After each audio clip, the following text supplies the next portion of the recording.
2023 সালে পবিত্র কোরআনের বেশ কয়েকটি কপি পুড়িয়ে মুসলিম বিশ্বে ক্ষোভের সৃষ্টি করা সালওয়ান মমিকাকে সুইডেনে গুলি করে হত্যা করা হয়েছে। সুইডিশ গণমাধ্যমের খবরে বলা হয়েছে, গুলিবিদ্ধ হওয়ার সময় মমিকা টিকটকে লাইভ স্ট্রিমিং করছিলেন।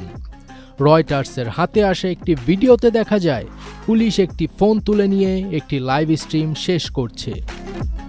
ধারণা করা হচ্ছে মুসলমানদের মহাপবিত্র গ্রন্থ কোরআন অবমাননার জন্য তাকে হত্যা করা হয়েছে।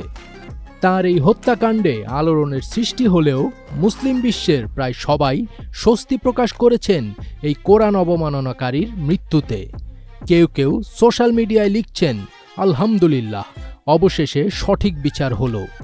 আবার কেউ কেউ তার ছবির সাথে মিষ্টির ছবি পোস্ট করে সবাইকে শুভেচ্ছা জানাচ্ছেন।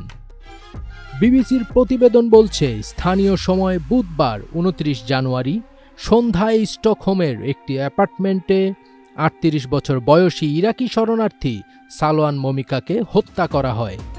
কর্তৃপক্ষ জানিয়েছে ঘটনাটি তদন্ত করে দেখা হচ্ছে। সুইডিশ পুলিশ তাদের ওয়েবসাইটে জানিয়েছে, হত্যাকাণ্ডের পরই 5 জনকে আটক করা হয়েছে। একজন প্রসিকিউটর তাদের আটকের নির্দেশ দিয়েছেন।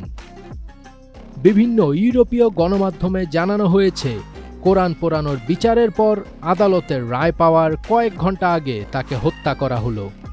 স্টকহোমের একটি আদালত বৃহস্পতিবার 30 জানুয়ারি জাতিগত বা জাতীয় গোষ্ঠীর বিরুদ্ধে আন্দোলনের অপরাধে ফৌজদারি বিচারে মমিকা এবং অন্য এক ব্যক্তিকে সাজা দেওয়ার কথা ছিল।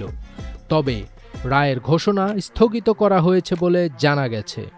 2023 সালে ইসলামের বিরুদ্ধে প্রতিবাদ জানাতে গিয়ে প্রথম 2 বার কোরআন পোড়ান মমিকা। প্রথম দফাটি হয় স্টকহোমের একটি মসজিদের বাইরে এবং দ্বিতীয়টি ইরাকি দূতাবাসের বাইরে।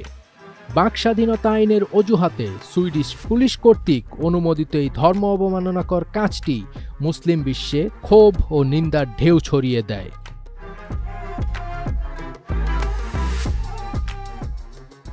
ফার্স্ট বিট তাজ, ATN বাংলা।